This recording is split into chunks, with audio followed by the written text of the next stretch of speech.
Okay, I think it's probably about time to get started.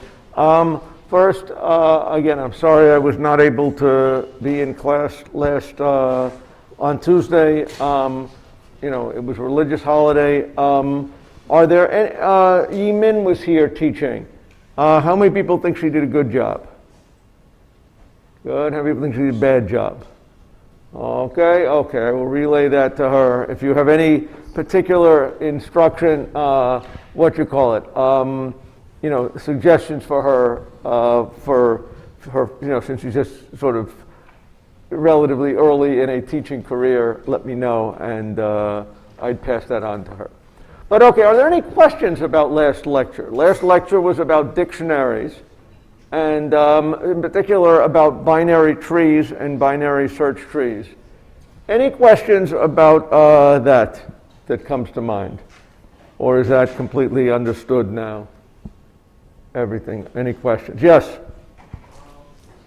example, for the daily problem, it said we had a dictionary structure, but when we insert, can we assume that when you insert into a dictionary, is it inserted in a sorted order or just insert? Okay, so the question of is it inserted in a sorted order, I will get nervous and say dictionaries don't necessarily insert them. Okay, so I guess what would I say to be precise? Recognize that when I talk about a dictionary, I am referring to something that supports these operations. Okay? Now, these operations, they have to support insert, search, insert, delete, min-max, predecessor, and successor. How you implement that is under the cover. So when you say, in order to have a dictionary, you have to insert it in sorted order, that's not true. In fact, today when we talk about hashing, you're going to have a dictionary which does not insert things into sorting order, but does some of these operations really well, and some of these operations really not so well. Okay?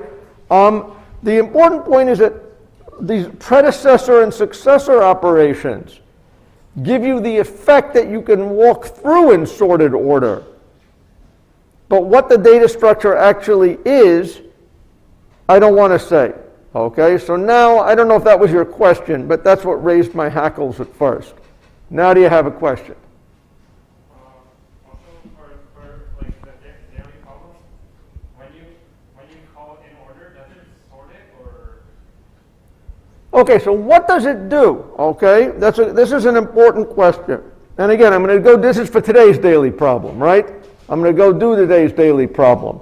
But it's important to review what these operations actually are. Recognize that there is a interface to a data structure, which is these, these operations. And there is an implementation under the hood. Okay? If you're using the data structure, okay, you're talking to it through these operations. And in principle, you don't need to know what's going on under the hood. Or if what you really need to know is what the running time of each operation is under the hood. Okay? So again, I want to make that separation. Okay? And you asked, I guess the original question, which is important, is what does predecessor or successor do? The answer is, given a pointer to an item X, okay, it will return the, the next largest, a pointer to the next largest element in the data structure. Successor is not the guy that is next to you, necessarily. It's the guy that's after someone in sorted order. Let's figure out who Skina's successor is. That's really just to nail this right now. I am Skina, S-K-I-E-N-A. Is there anyone who wants to claim to be my successor? What's your name? What? Spell it. I Well, okay, if it starts spelling with an I, you are not my successor, because you're going to be before me in alphabetical order. So you are not my successor. Is there anyone who wants to be, I know you may all want to be my successor, okay? Who of you actually are my successor? Who here appears after Skeena in alphabetical order? Okay, stand up if you think you are a successor. What's your name? Tell me now. Spell the letters? Z. H-I something or other. But now my question is there anybody here who is after Skeena but before Z? Remember, Skeena is next in alphabetical order, yeah? Yang, okay. Yang certainly proves that Z is not my successor, okay? But I think that there is somebody who is even more of a successor here than Yang. Who here wants to be my successor? It's got to be somebody here who's got a T. Anybody's last name begin with T? There are no T's in this class? Okay, I'm going to have to do something about that. Okay, but does everybody get the point? The successor is the person who is after you in sorted order. This class, if Yang is really the only one, congratulations. You're my successor, then maybe you'll teach for me next religious holiday. Okay? More to the point, you're the key that has the property that you are after me in alphabetical order by the least amount. I still think we've got some other T's or U's or W's sitting in here. There's no W? What's your name? Wang. A Wang is ahead of a Yang, right? He is no longer my successor, is he? Is there anybody here that's after S and before Wang? Somebody. I know you're in here. Okay? Anybody? Okay? But is the concept clear? Successor is an operation that does it. You could implement it by keeping everything in sorted order and picking the next guy. Or you could implement it by looking through all the elements one by one, like we're sort of doing in the class now. Okay? Or some other way. The important thing for this one is we know what these operations do and what the running time is. Any questions about that? Yes?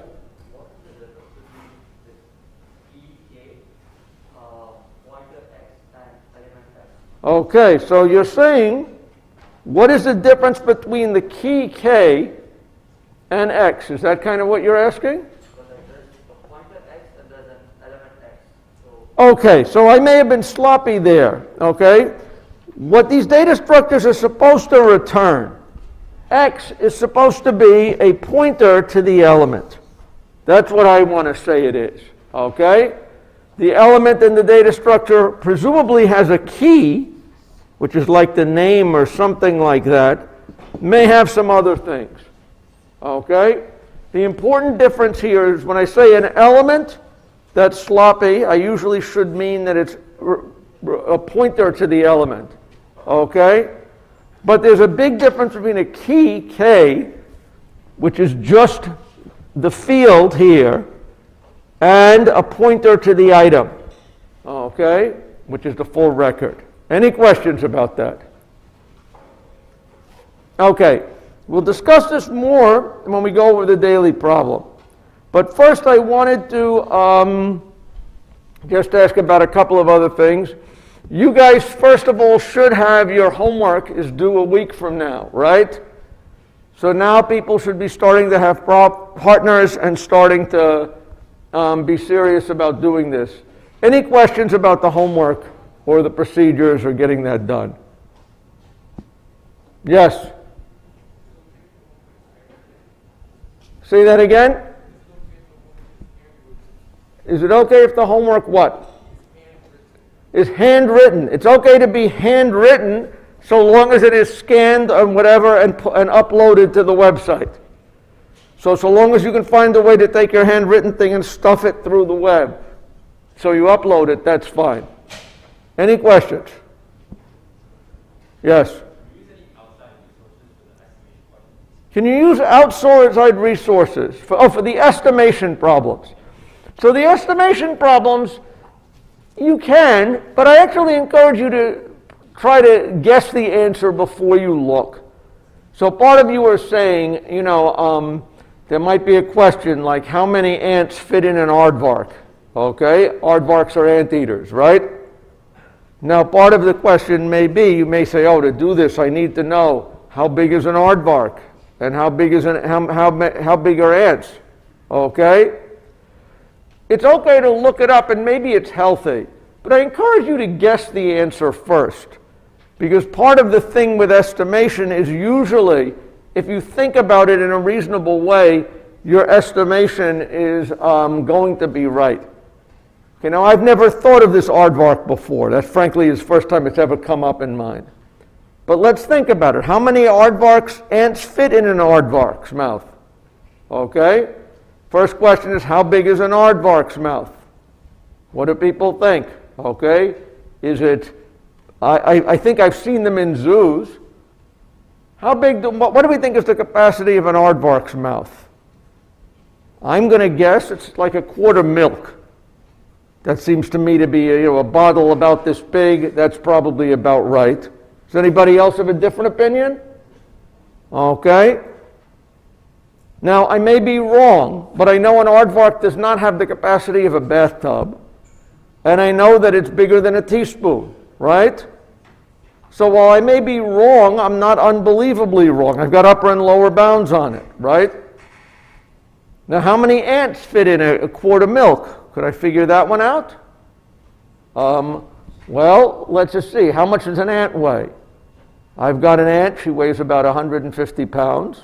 But that's probably not what we want to ask about, right? We want to know about the insects. Okay?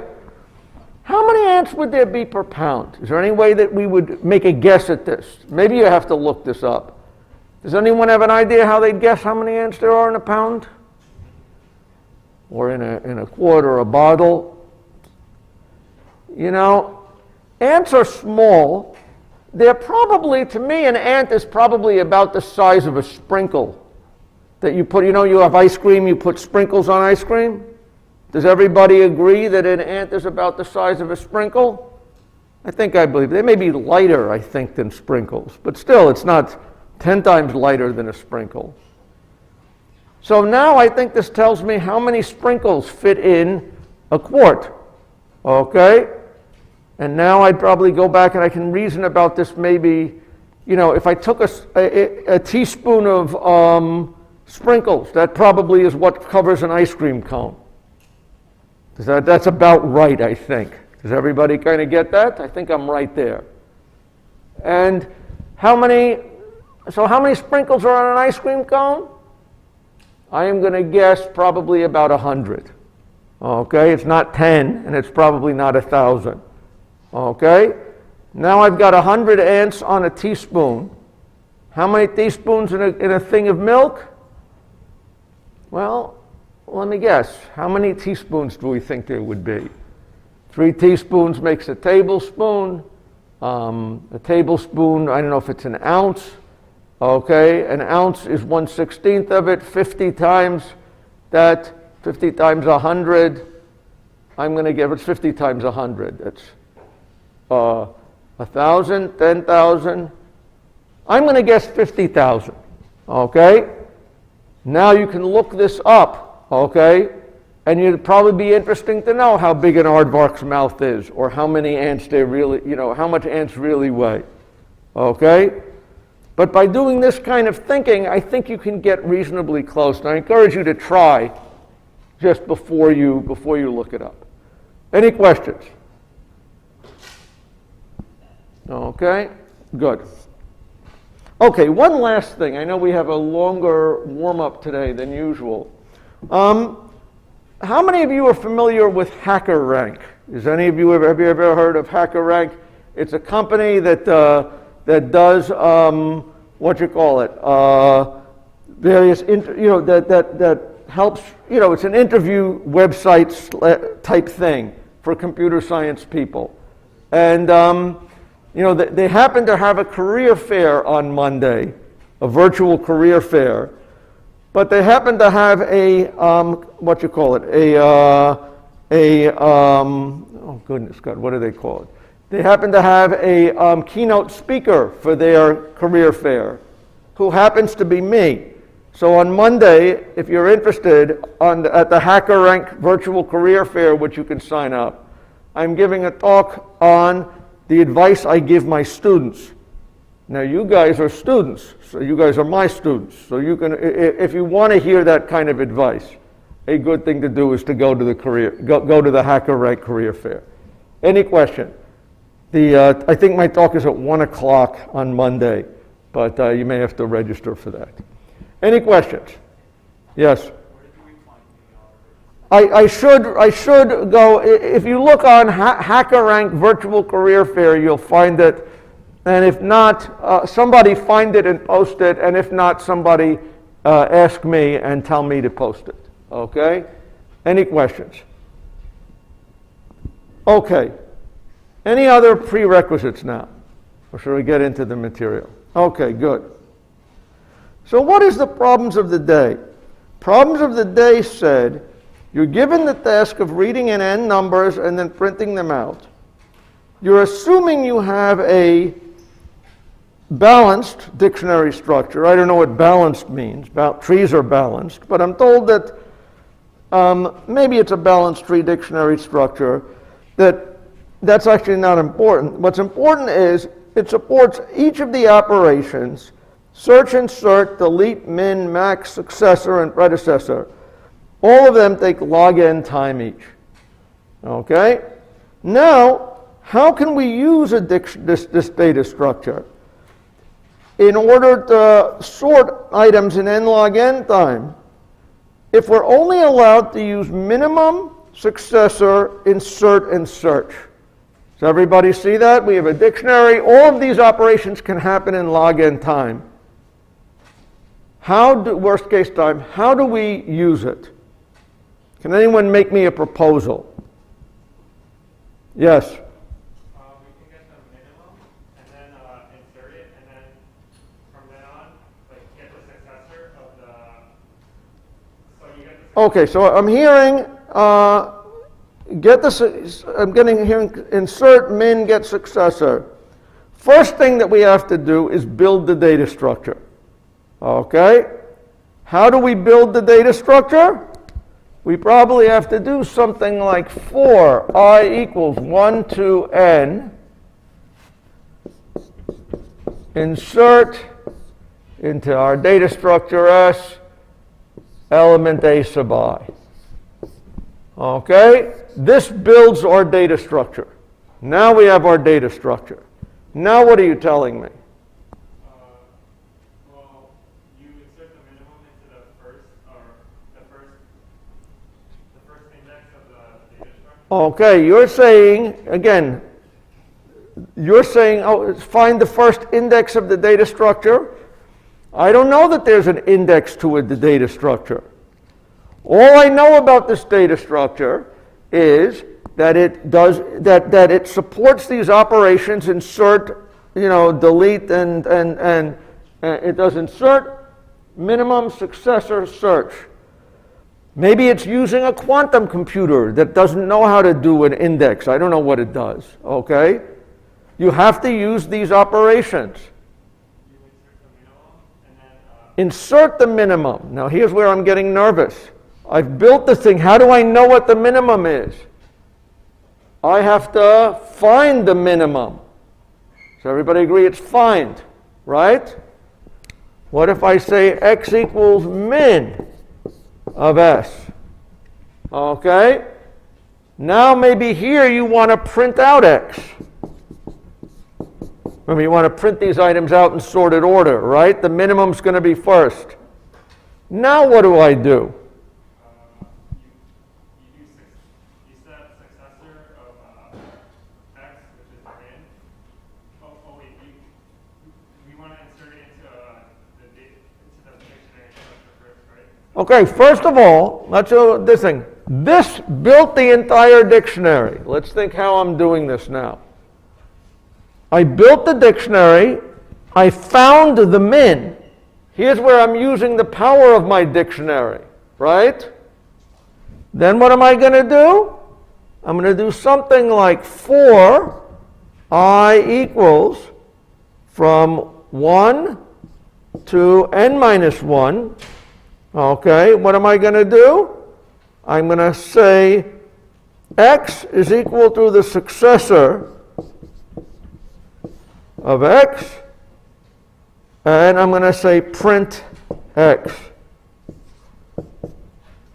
Okay? Does everybody see what this is doing? Okay?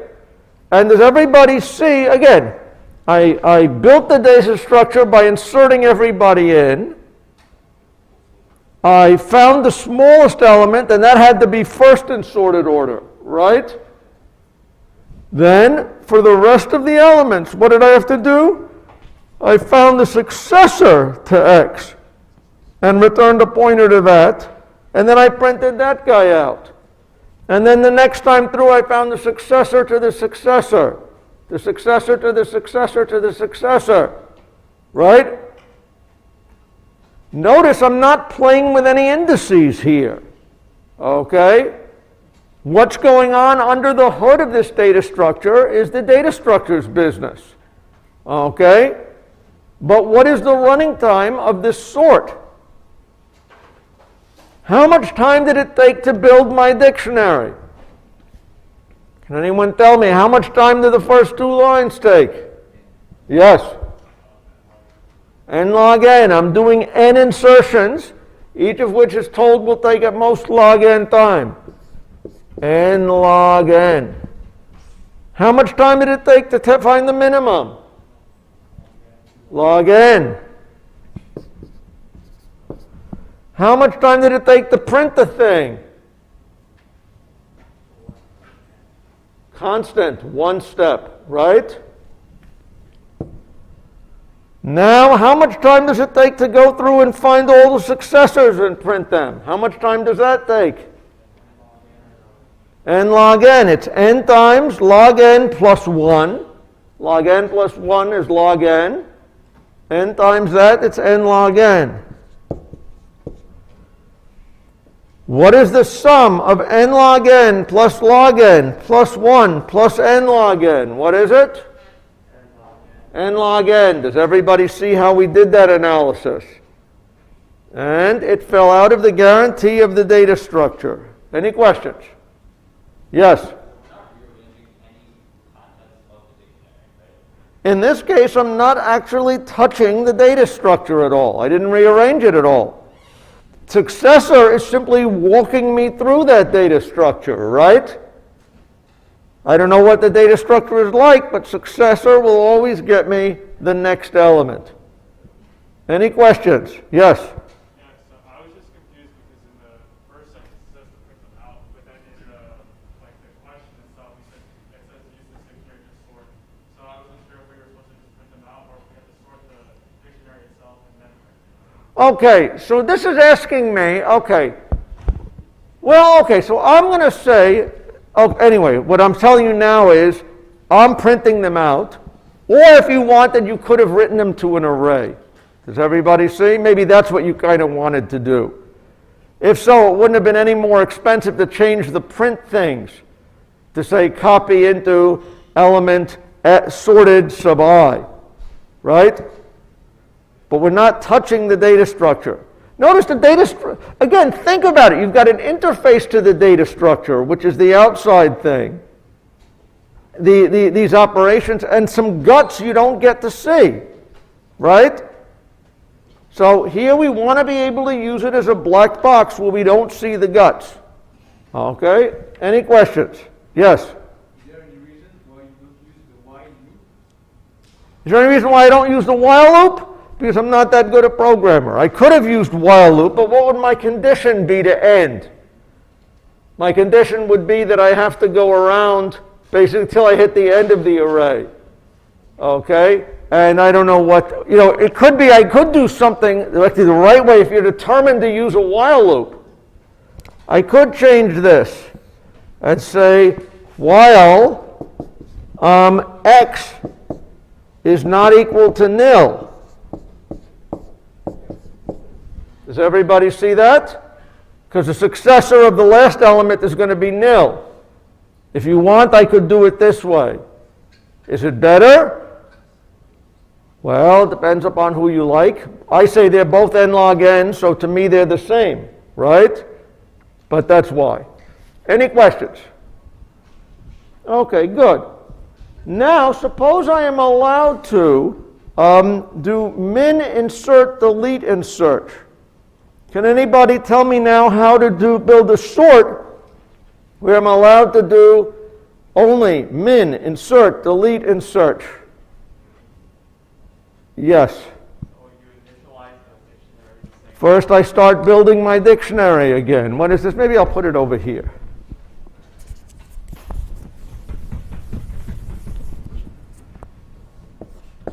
For I equals 1, 2, n. Insert into S. Okay, element A sub I. Now what am I going to do? You set x to be min of s. What? Set x to be min of s. X is equal to min of S.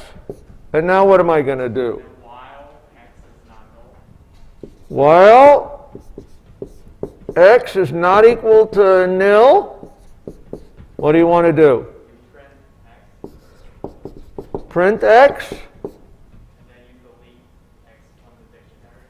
Then you want to say delete S from X. Does that- Set x to be the min of s. The dictionary. Set x. Oh, and now you're going to set X to be min again, right?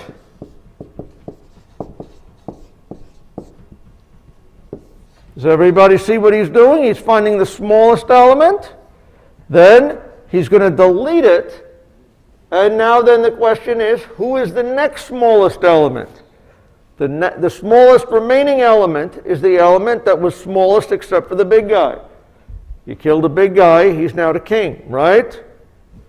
What is the running time of this algorithm? Okay, what's the running time to make the dictionary? N log n.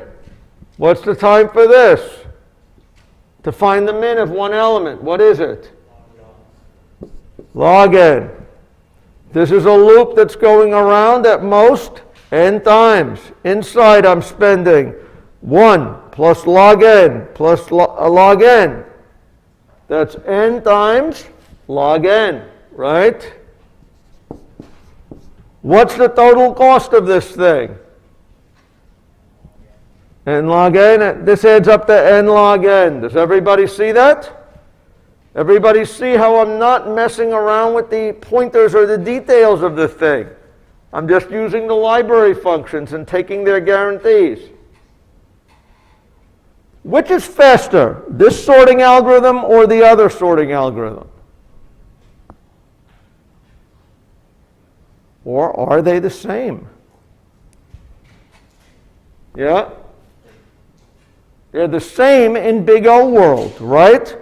N log n, that's the limit to how closely I can think about these things. They are the same. Okay? Now, for the last one, I guess it does assume that I've got maybe a tree-like thing. It says I've only got insert and inorder traversal. How can I sort in things doing it this way? What's the idea? Okay, did she go over inorder traversal last time? Okay, what do I got to do? Same thing, but just have to call in order. Basically, I got to build my tree and then call inorder traversal. For I equals 1 to n. Insert S into A sub I. Then I did an inorder traversal. What is the time to build the tree? N log n. And what's the time to do the inorder traversal of that tree? Order n, right? Turns out you can remember, if you remember it, inorder traversal actually takes linear time. What's the total time for sorting this way? N log n. Building the tree is the hard part. Which of these three is fastest? They're all the same as far as I'm concerned, right? Okay. Any questions about how you do these things? The right way to think about these abstract data structures is through the operations and the running times that it takes to support them. And you got to be careful when you start. When I see a paper turned in that says, "Oh, take it, build a balanced search tree, then rearrange some pointers in there, and it's going to all be fine." What do I think? I think balanced binary search trees are complicated things. It's like sending you guys in to fix a transmission if you're going to be trying to fix one of these things up inside. But in general, with these data structures, if you use them by the operations they have, you can, by picking the right underlying implementation, you can get it to do the right thing. Any questions? Okay. Fair enough. Okay, yes. So, like, we could assume that, for example, we have a balanced search tree, right? And then we want to remove an element, but no, we could, like, ignore the overheads of, like, maintaining the binary search tree, right? Well, okay, I get nervous when you say, I'm going to do something and ignore the cost of something. You know, if you take a node from a balanced binary search tree and you delete one of the nodes, the shape is going to get weirder, right? And if you delete things you don't like, it'll get weirder and weirder, right? So somebody's got to do some balancing, and you've got to do the balancing to keep it the right shape, okay? And that requires, these relatively intricate algorithms. So generally in here, I haven't taught you how you do that. Hopefully you saw it in 214. Did you guys see red-black trees in some detail? Red-black trees are a delicate thing. If you start telling me I'm going to play around with the inside of this thing, you have to know what you're doing, right? And so I'm going to tell you, like I said, for most of our problems in here, we are not going to have to look deeply into the intricacies of these, okay? And if you do, you've got to remember that you got to keep make sure the data structure keeps the magic properties that it has. Any questions? Yes? For the daily problem, what was in order traversal? Yeah. Like, if you go through your tree in order, it sorts it. How does that sort? You mean, how does it sort it? Yeah, how does it in order traversal the tree being sorted? Well, okay, if you have a tree that is sorted, let's take a look at an in-order thing. Let's look at this funny tree. Okay, boom. Okay? Here's a tree. Suppose it has 1, 2, 3, 4, 5, 6 numbers in it. Let's say that the keys happen to be numbers 1 through 4 and 6. What are the keys in here? This has to be the 1. This has to be the 2. This has to be the 3. This has to be, actually I'm getting a little confused here. No. This has to be the 3. This has to be the 4. This has to be the 5. This has to be the 6, if I'm correct. Right? If so, what happens? Notice that in a binary search tree, if you have it like this, the keys are already ordered in a very special way. There was only one way to assign these numbers to this tree. And then when we walk through it in an in-order way, we're going to encounter the numbers in sorted order. Is that your question? So, like, when you inserted data into a tree, or is sorted, you're inserting sorted data set into a tree, and you're just, like, traversing it in order. Okay, if I inserted a sorted data set into a tree, something funny is going to happen. Okay? Well, it depends how you implement the tree. If you implement the tree the way that we did insertions as discussed in your class, you would have ended up with a tree where the 1 was at the root, the 2 was next, the 3, the 4, the 5, the 6. Do you agree with that? Okay. Now, if we do an in-order traversal, what's going to happen? Look to the left, nothing there. Do this. Look to the right. Look to the left, nothing there. Print that one out. Look to the right. Look to the right. Look down, nothing there. Print that one out. Okay? How come the tree is sorted out? What? How come the binary tree weren't sorted? I thought the whole one was. The binary tree is not sorted. It's in a way that the sorted thing is that the sorted order is easy to extract from it. Okay? I mean, let's just so what we want is what's great about a binary search tree is that it is sorted. That is not that it's sorted, but a binary search tree is ordered in a way that by doing only a linear amount of extra work, you can read them off in sorted order. You kind of see that there's a difference between saying it's sorted and saying it's in a representation that it's easy to read off the numbers in sorted order. Do you see that those are two different things? So if you do an in-order traversal of any tree, the whole is not sorted? You do an in-order traversal of any binary search tree, it will come out sorted. Let's look at the in-order traversal here. What's going to happen? Start over here. There's a guy to the left. There's a guy to the left. There's a guy to the left. No guy to the left. Ding, ding, ding. This guy comes out. There's no guy to the right. Come back here. Oh, I've done my left side. Let's print this thing out. Ding, ding, ding. Go to the right. From this note, is there anything to the left? No. This guy? Oh, print this guy out. Now go. Go down to the right. To the right. What about this one? Okay. This one has the property that is there a guy to the left? Yes, there is a guy to the left. Print it out. Okay. Come back here. Print this guy out. Is there anything to the right? No. Recur, recur, recur. Ding, ding, ding. Print this guy out. Nothing to the right. Any binary search tree, if it's got the binary search tree ordering, the in-order traversal will do the job. Okay, yes? So you see the first part of the third part?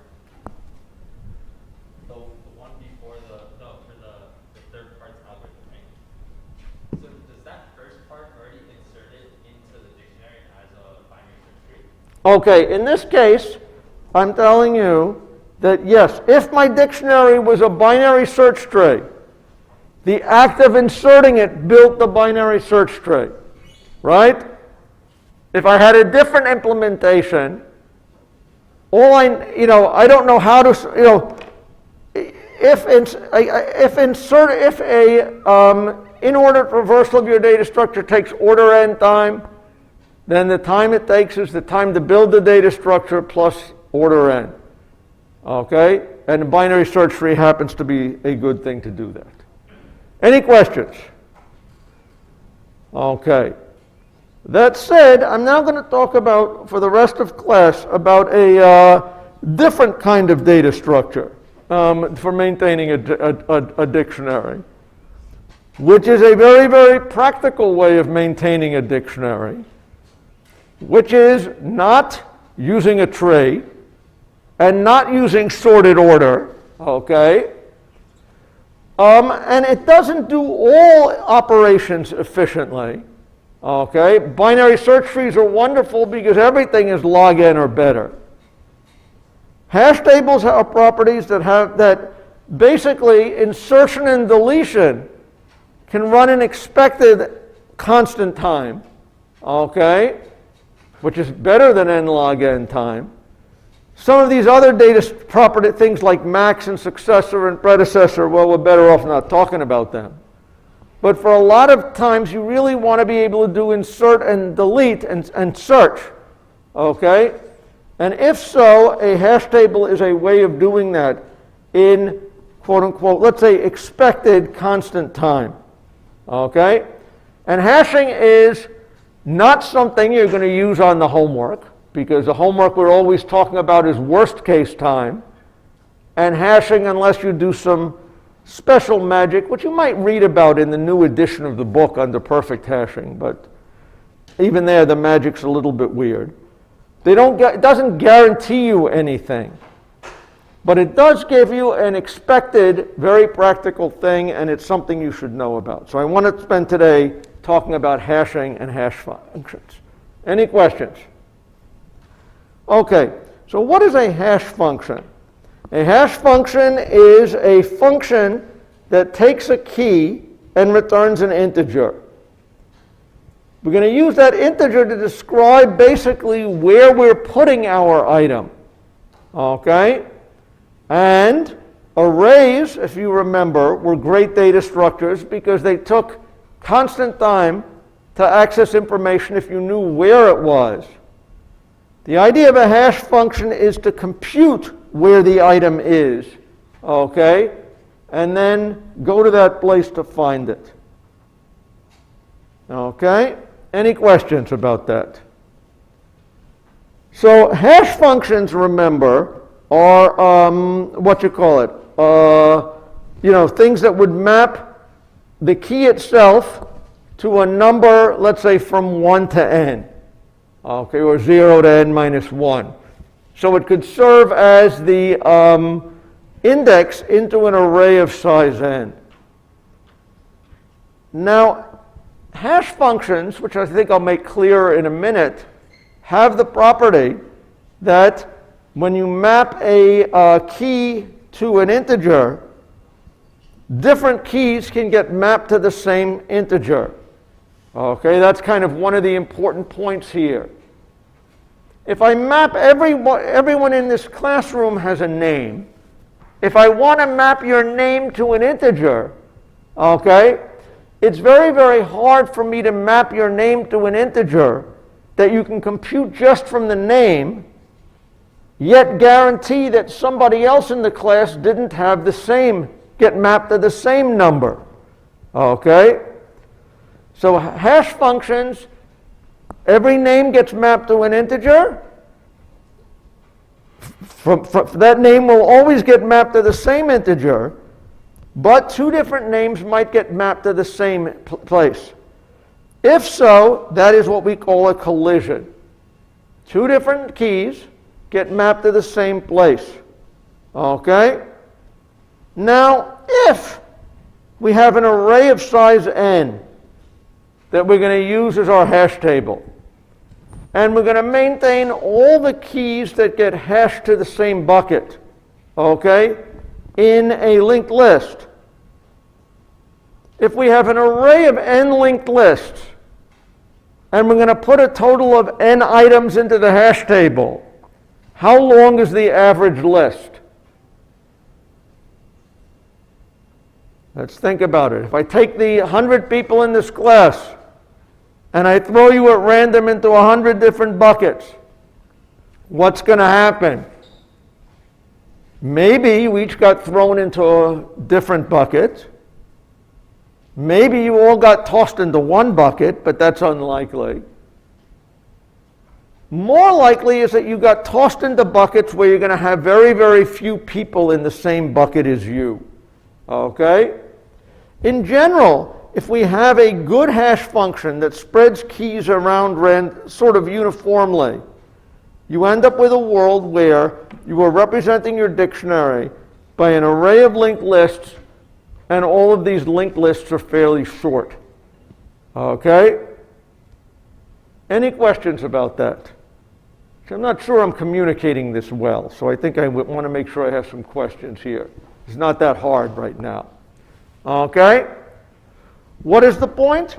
If we're going to represent our hash table as being an array of linked lists, how do I insert a new element into my hash table? If I want to insert you into my hash table, I'm going to ask you, what is your index? And you're going to tell me, oh, I'm a 2. If so, what am I going to do? I'm going to add you to the end of the list marked 2. right? Now, or I could add you at the beginning of the list mark 2. That doesn't matter, right?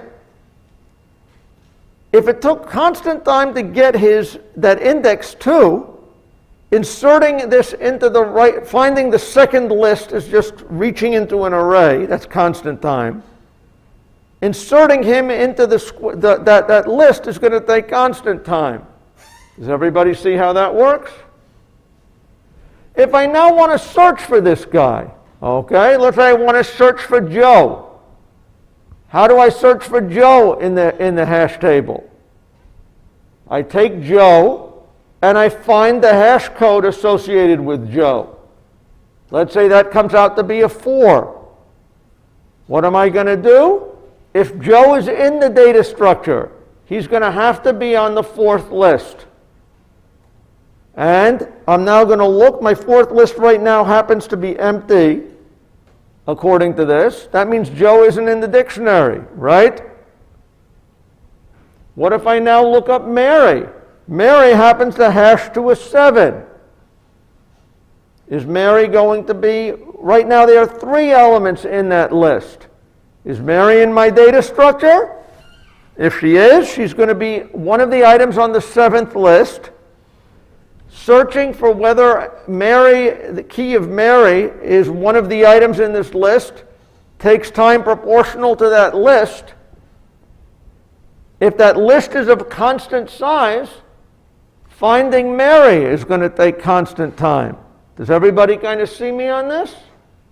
This is where I want to either see yeses or complaints, like say it again. Yeah? How would the length of a list not be proportional to n? Does it still depend on how many elements you can insert into that list? Okay, take it back. The time it takes to search, again, let me draw my thing, because I can't really deal with it. Once you get the hash index, how come that's still proportional to n? It's not order n. You're 100% right that once I know what linked list it is, it's time proportional to the number of elements in that linked list, right? Now, if I have n buckets and a total of n items in my hash table, how long on average is each one of these lists? Okay, it should be 1, right? If I have n lists, an array of n lists, and I'm going to put n items spread among that table, on average, each list will have 1 element. Now, it could still have an average of 1 element, even if all the items ended up in 1 list, right? If I had all my n items in 1 list, the average list is going to be still 1 element, right? But this is bad, because we have the items and they are not, to search this list is going to take order n time. But if we have a hash function that spreads the items out relatively evenly among the lists, then, okay, n items spread evenly among the lists, we would expect each list would have a constant number of items. Searching through a list of a constant number of items takes a constant amount of time. Finding the right list took a constant amount of time.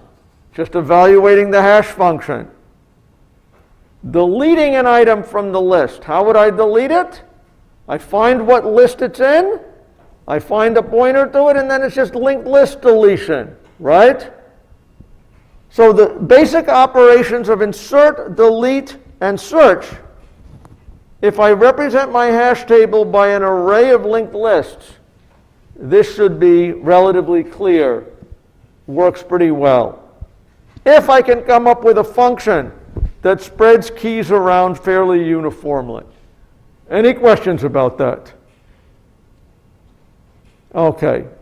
Remind me to come back to the collision method, because I think I want to talk a little bit more about hash functions first. I'm getting a lot of people staring at me without seeming comprehension. And one reason I think is people are still confused by the details of what a hash function is. Okay? A hash function is a function that takes a key and maps it to a number. Okay?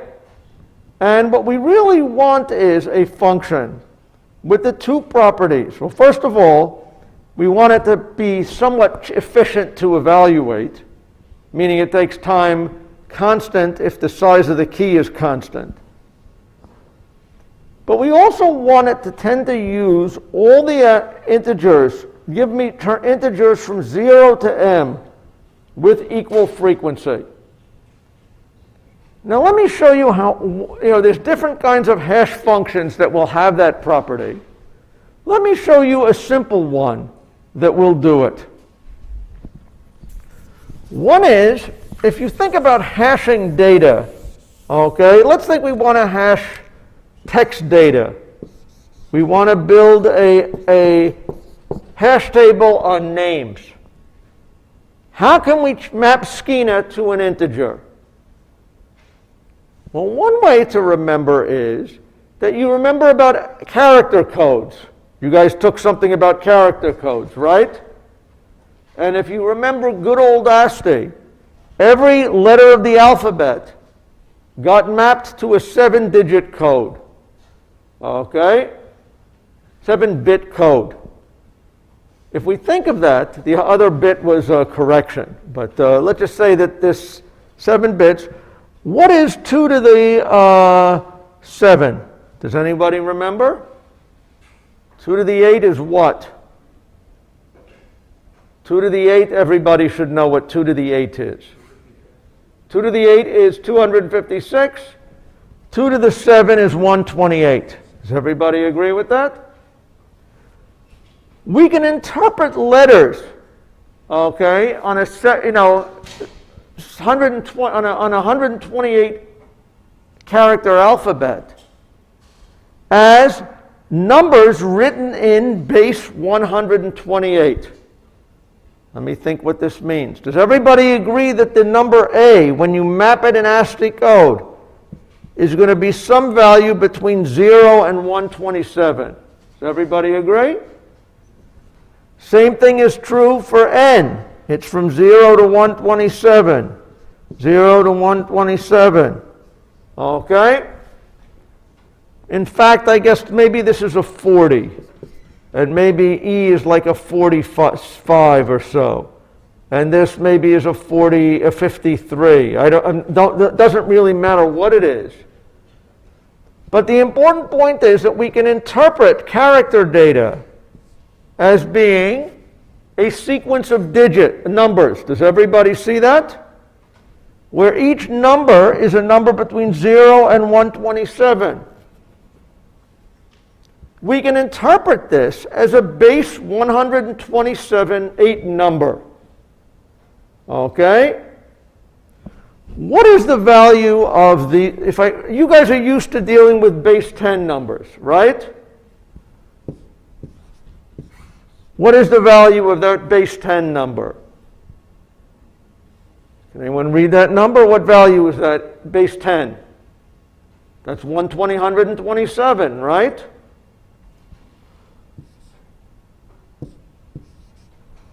What base 10 number is that? Everyone agree that this is 712? Are these the same numbers? Even though they use the same digits? Why not? Because the way to interpret this number is this is really 7 times what? Times 10 to the 0 plus 2 times 10 to the 1 plus 1 times 10 to the 2. Does everybody agree that's what this number 127 is? Okay, any questions about it? What if we interpret this as a base 128 number? What does Skeena mean as a 128 number base? It would be 40 times 128 to the 0. What is 128 to the 0? 1. 40. What is the 43, the n, going to be interpreted as? 52, 3 times 128, right? What's the e going to be? 45 times 128 squared, right? Does everybody see what I mean by this equation down on the slide? You can interpret any string once you know the character code size. You can interpret any string as a number. Okay, any questions about that? Now, that's going to give you a big number for any given string. How do I make a big number small? Okay.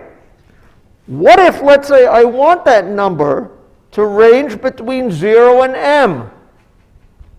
Or 0 and m minus 1. What is the right way to do that?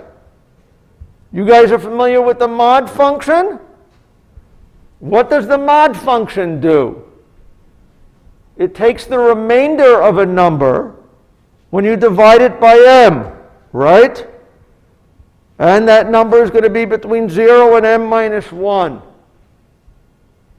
One way to get a hash function which has the properties that we want is to take your number, your string, convert it to a big number by interpreting it as a base 127 number or whatever the base of your code is, and then take it mod m, where m is the size of the hash function, hash table. Any questions about that? Does everybody agree that that gives me a number between 0 and m minus 1? Why is it kind of random? Okay. I like to think about hash functions giving us random numbers the same way that roulette wheels give you random numbers. Does everybody know what a roulette wheel is? It's a gambling device. Remember what happens? There's this wheel, it spins around and it's got 36 holes, right? 36 numbered slots on the wheel, maybe also and some 0 and 00. And remember what happens? The person running the wheel takes the ball and they spin it around the outside of the wheel and it's going like this, right? And you're betting on it, I think it's going to be a 6. And slowly the ball slows down and it goes ka-chunk, ka-chunk, ka-chunk, ka-chunk, ka-chunk. And it ends up in a cell that's not 6 and you lose. Remember that about roulette wheels? But do we believe that roulette wheels generate numbers uniformly? They'd better, because if they didn't, people would know what to bet on, right? If it always came up 22, you wouldn't have a profitable casino, would it? Why is it that roulette wheels people trust to generate random numbers? There is this big, long path. The ball is traveling a tremendous amount relative to the wheels, right? And what is going to decide what bucket it ends up in? Not how many times it goes around the wheel, but what is the remainder of the length of that path divided by the length of the wheel? Does everybody see that a roulette wheel kind of acts like a mod function on a long path? And it generates things uniform enough to satisfy the casino. It certainly will do it for your hash table. Any questions about that? Okay, do people get a sense as to how hash functions can take arbitrary data and compute an integer that is good for the index? Any questions about that? Okay, that's the first important lesson. Okay, what other things are there? Now, one thing to recognize is that even if you have, actually, let's come back here for a second. One thing to recognize is that even if you have a very, very good hash function, there are going to be collisions when you fill up your hash table a little bit. Let's think what happens. Suppose I am filling in a hash table where I am inserting keys randomly. Okay, I have items from 1 to an n-element hash table. I'm using these linked lists. Originally, all these lists are nil. Does everybody kind of agree with that? When I insert my first item, is there going to be a collision? Can't be. There's nothing for it to collide with, right? Once I put my first item on a list, what is the probability the next item is going to be a collision? Okay. Well, there are n slots. One of them has the cooties. The other n minus 1 are available, right? So the probability that there is no collision is n minus 1 over n. Does everybody see that? Now that I put in that next item, what's the probability that there is no collision on the next insertion? What would that be? If I now have 2 items on 2 different lists, I haven't yet had a collision. Or take it back. Once I've now inserted 2 items on 2 different lists, what's the probability the next item is not going to cause a problem? Yeah? N minus 2 over n.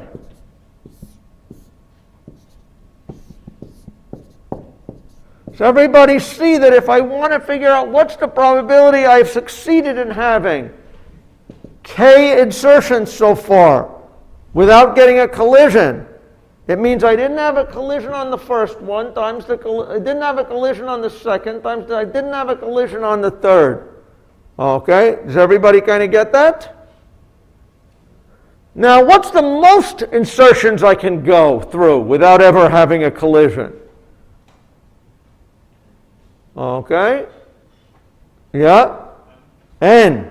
Put 1 item in each list and then I'm doomed. What's the fewest insertions I can go without having a collision? What's it? Well, 2. But the second, if I get unlucky, the second, think of it, what's the fewest collisions I can insert to have a collision?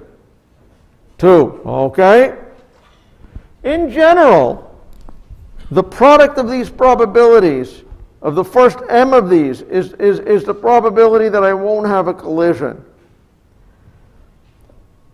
And when you work it out on a hash table of size 366, which is designed to be the number of days in the year, you find it is surprisingly few collisions until we end up getting a, a surprisingly few insertions until we end up getting a collision.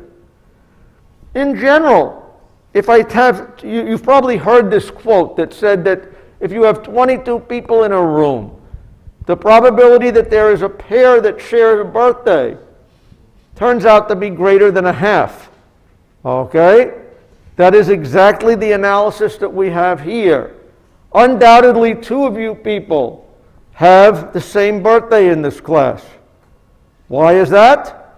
There are more than 22 of you in the room. Each of you has a birthday, which was presumably random among the 365 days of the year, 366 days of the year, counting if you were lucky enough to be born on a leap day. Okay? So what is this saying? This says that even when you've got a relatively empty hash table, filling only 22 out of 365 items, you're already likely to get a collision. So these collision avoidance mechanisms are important. But in general, you're going to end up spreading the items around, so you only have about a constant number on every list. Any questions about it? Any questions on how hash tables work and why they should be? Okay? If you do them right, you should think of them as being insert, delete, and search should, on average, take constant time. Okay? If you have a decent hash function. In the worst case, if you're very, very unlucky, all the keys go to the same bucket, these would all take linear time. Should also be clear that hash tables don't tell you anything that's useful for finding the minimum or the maximum element. Where in this hash table is the maximum element? The biggest item? Well, it's on some list, but God knows what list it's on, right? So you can't find min and max efficiently. You can't find the predecessor or successor of an element efficiently. But for the bread and butter operations of search, insert, and delete, you can hope to get away with constant time. Expected. Any question? Okay, any question about how hash tables work? So hash tables are very, very, I don't want you to use them on the assignments because it's not a good worst case data structure. You can assume balanced binary search trees. Okay, that's fine in the worst case. Okay, but hash tables are pragmatically very good in practice. Any questions about hash tables? Okay, so what I want to kind of, for the rest of my time today, not talk about the data structure value of hashing, but talk about other, well, and maybe you can think of them a little bit as data structures. But hashing is an amazingly useful technique in the modern computing world for doing a lot of things that don't look like the dictionary stuff that we're doing here. Okay? Again, there was a guy, an algorithms guy, who Udi Manber, who went off to work for an early internet company. And he came back and told all of us theoreticians, they wanted to know what was the most important algorithm to build a search engine. And the answer was, he said the three most important ones were hashing, hashing, and hashing. Okay? And let me try to convince you that hashing is really useful if you're Google, okay, or a Google-like thing. Now, what does Google do, or at least what I think Google does? Google is an index of the internet, right? People are constantly putting up new web pages. Google crawls over the web on a regular basis, sees a page, and wants to know, is this a page I have never seen before? How does Google do that? Okay? Well, Google, again, there's kind of a critical thing. Google has an index of all the pages that are worth saving. It doesn't want to put a second copy of a page, even if it's someplace else. You can imagine that there are multiple sites on the web that pirate my book, right? Okay? And if you have a pirated site of my book, there's a file there that is Skeena's book on multiple places. Does Google want to put multiple copies of Skeena's book in the index? Or only one? Presumably only one. How can it know when it comes across a file, has it seen this page before? Okay? The way Google does it is, it doesn't store the actual document in the data structure. It only stores the hash code. You can imagine instead taking Skeena's book, compute a hash code on the entire document that is maybe 256 bits long, right? You saw how you could take any text here and convert it to a hash code, right? Skeena's book can be hashed to 256 bits. You won't be able to read it, but any copy of that my book will hash to the same 256-bit string. Does everybody believe that? Now the problem of whether or not it has seen a file before reduces to keeping track of these 256-bit hash codes, right? You don't need the original files anymore. What happens if another file on the web hashes to the same 256-bit code as Skinner's book? What do we know? It's probably Skinner's book, right? If 256 is big enough that the chance of a collision is rare, then you don't even have to look at it, okay? If a file hashed to the same bit code as my book, it probably is my book. It's so likely to be my book, I might as well just throw out this page regardless of what it is, okay? And that is how Google maintains, essentially, what are the files that it knows about. Does everybody see that just keeping the hash codes enables me to now keep a small representation of each file? And this is what I can search on. Any questions about that? Okay. Now, what if I wanted to, let's say that I was an instructor in a programming class, and I wanted to figure out who was cheating on their programming assignment. What would be a good way to do that? Does everybody agree I could take your programming assignment and hash it to a number, right? And then if two assignments got hashed to the same number, that probably means that they're the same, right? Should I throw the students out immediately? No, maybe I should look at the programs now and make sure they're the same. But does everybody agree that if I take every paper and hash it to a code, does everybody agree that if I get a duplicate, it probably means plagiarism? Yes? I would say that like with hashing, even if one character is different, it looks completely different. Right. So someone like this gentleman, who may be inexperienced at trying to break these cheat systems, has just noticed that, wait a second, what if I add an extra blank? Okay, an extra blank somewhere in that file. Does everybody agree that that blank would be enough to make the hash code wildly different if it's a good hash function? Okay? Does that mean that this guy's going to get off? Okay. Well, if I hash the whole program, yes. What if, on the other hand, I take your file, okay, your program, and I break it into windows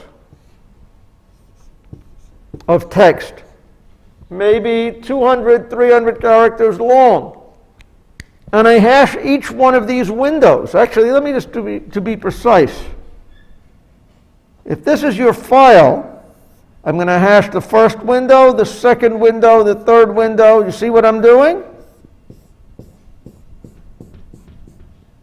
Now I'm turning your document of n length to something like n minus m windows, where m is the length of the window, right?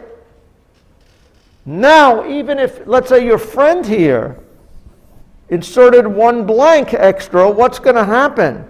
All of these windows are still going to match in his program. Does everybody see that?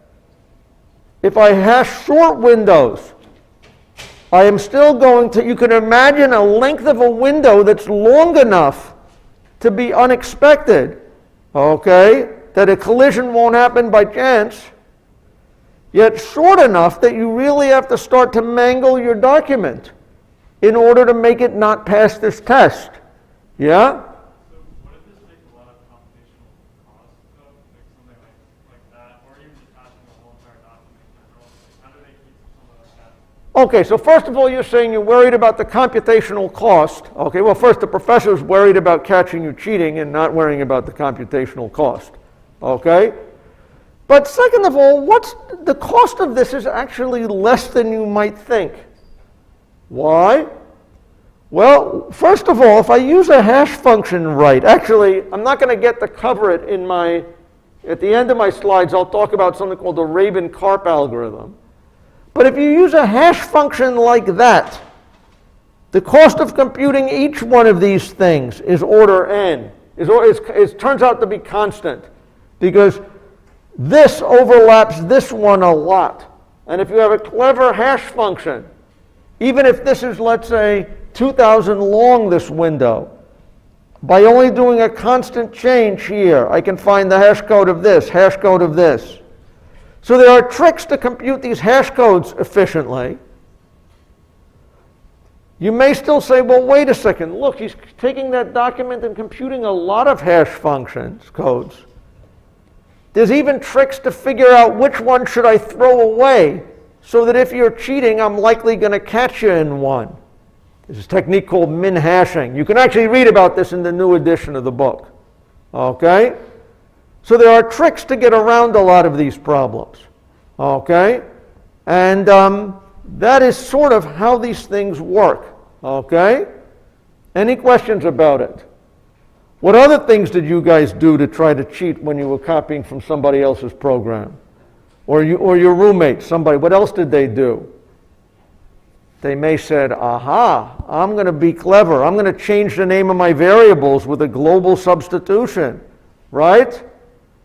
Where he called the variables x, I'm going to call my variable y, okay? And now does everybody see that whenever I had an x in one, it became a y? Does everybody see that? And that's going to break a lot of windows, right? And your program still works. Well, I can tell you that MOS does is it removes all variable names before you actually do this test. So if you play those kind of tricks, okay, you change the variable names, okay, you're not going to fool it because it's replaced all variable names by just a V, okay, and now looks for similarity among the coding part of the program. Does everybody see how I can do that kind of a trick? Okay? And all of these things reduce to how do I build a set of hash codes, okay, such that two similar documents will probably have a collision in hash code. And these I can look at more closely. Any questions about that? Okay? Any other of these tricks? One other application of hashing that you may have heard of that's very important is something called cryptographic hashing. How do I make sure this big book hasn't changed, big file hasn't changed? You could imagine a world where I have this giant file, okay, and I want to make sure, convince you that this file isn't going to change. Let's say that I want to make sure I tell you this is a file that contains Skinner's book. Okay? How do we know if it's Skinner's book? Well, you could compare it completely to all the text in Skinner's book. That feels hard, right? But what if I compute the hash code of Skinner's book and the hash code of this file? Does everybody agree that the hash codes are going to be the same? Now, what if you want to make sure that somebody isn't going to edit this file overnight? How could I come back in the morning and prove that no one has changed this file? What could you do? You could compute the hash code of this file again. Does everybody agree? And if the file hasn't changed, the hash code's going to be the same. Does everybody see that it's fairly hard to change this in a way that the hash code is going to stay the same? Right? There are ways of changing it so the hash code will be the same, because there can be duplicates. This big long book going to this tiny little hash code. But it's hard to find such a thing. Okay?